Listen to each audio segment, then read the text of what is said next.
Breaking news. It's ass-whooping time! Fraggin' A!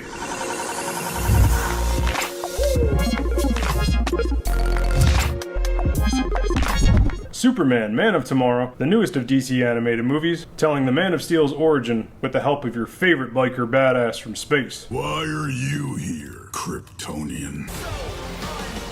Damn right Lobo's in this flick, voiced by a true son of anarchy, Ryan Hurst. Lobo plays an important role in helping us as the audience learn about the Man of Tomorrow. Our intergalactic bounty hunter is also confronted with Superman for the first time. You sure you're from Krypton? So he's a super fun way to learn about Clark's Kryptonian powers, I'm from Kansas. enhanced by Earth's yellow sun. Well, something about Kansas made you strong. As we know, every superhero must have a weakness, and boy does Lobo exploit that with his ultra-violent beatdown with a kryptonite ring. But Lobo's also a super fun character to help move the plot of this movie An unidentified object heading towards Earth. through action. Why are you here? Man of Tomorrow happens to be very well paced and not overstuffed with action, but it's action-packed nonetheless. And finally, if you're a space-traveling bounty-hunting biker, you're gonna have an endless arsenal of cosmic badassery. So let's do this. Guess we're doing this the fun way.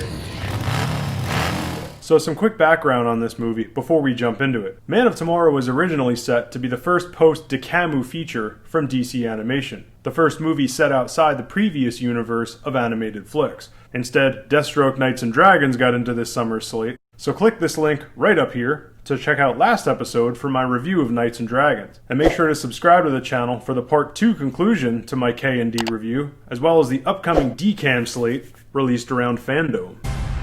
While Man of Tomorrow is the introduction to Superman, it's also the introduction to a classic Superman antagonist as well. This is from one of the film's special features. Quote, in Man of Tomorrow, it's really important for Lobo to be set up as an antagonist. That's from the short documentary Lobo, Natural Force of Chaos. Definitely make sure to watch that special feature if it comes with your version of the flick.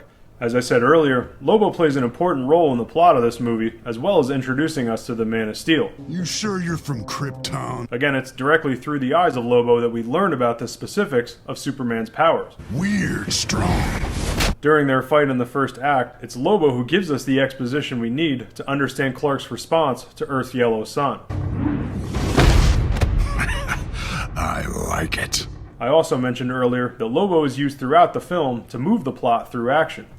And while this video is more Lobo focused than a review, here's a bit of review material if you were looking for that. Shout out to @ToyShiz on Instagram, who is actually going to be the first guest of our first monthly podcast here at the DC Animated Movie Show. So subscribe and stay tuned to the channel for details on that, and make sure to follow ToyShiz. Again, that's @ToyShiz on Instagram. So ToyShiz posted his reaction to Man of Tomorrow and insightfully pointed out how well paced this film was.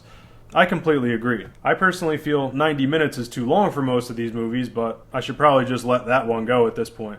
But again, this movie is still action-packed, and Lobo being such a pivotal plot device is a prime example of this movie presenting plot through action. Lobo's not one to sit around and talk and overdose the audience with boring, unneeded exposition. He's pretty good at getting right to the point, which really maintains the feeling of a superhero movie. What's the S for? Superman.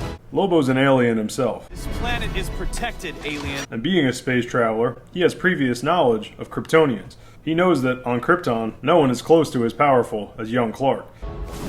And being an alien himself, Lobo also plays an important role in the big theme of this movie, which is xenophobia. I don't want him to feel different. He is different. How would us as humans truly react to aliens on Earth, let alone those with real-life superpowers? Or how about a bounty-hunting biker sociopath like Lobo?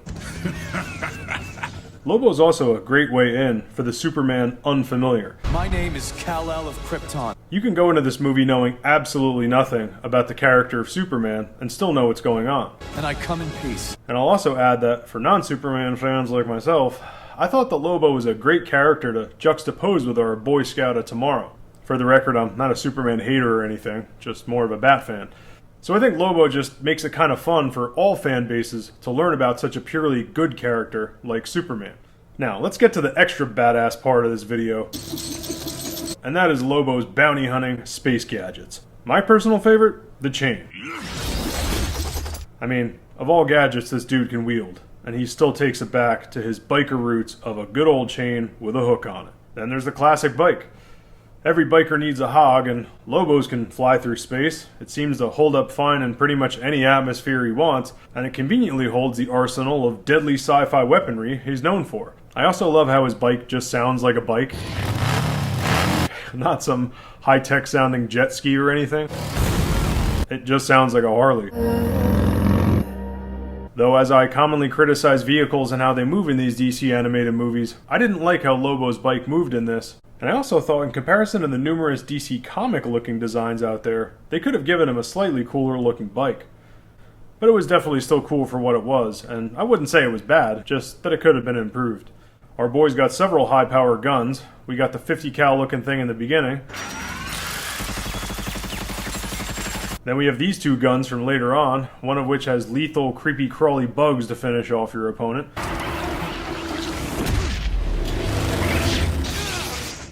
And last but certainly not least, right behind the space chain in my list of faves, is the cigar dispenser. Cause who the hell would Lobo be if he didn't have a cigar at the ready?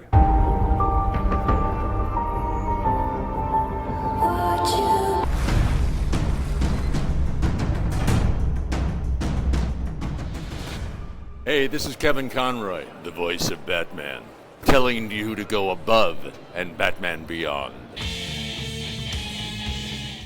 If you're new here, consider subscribing to the channel and share this video with other Bat fans beyond who would also like this kind of content.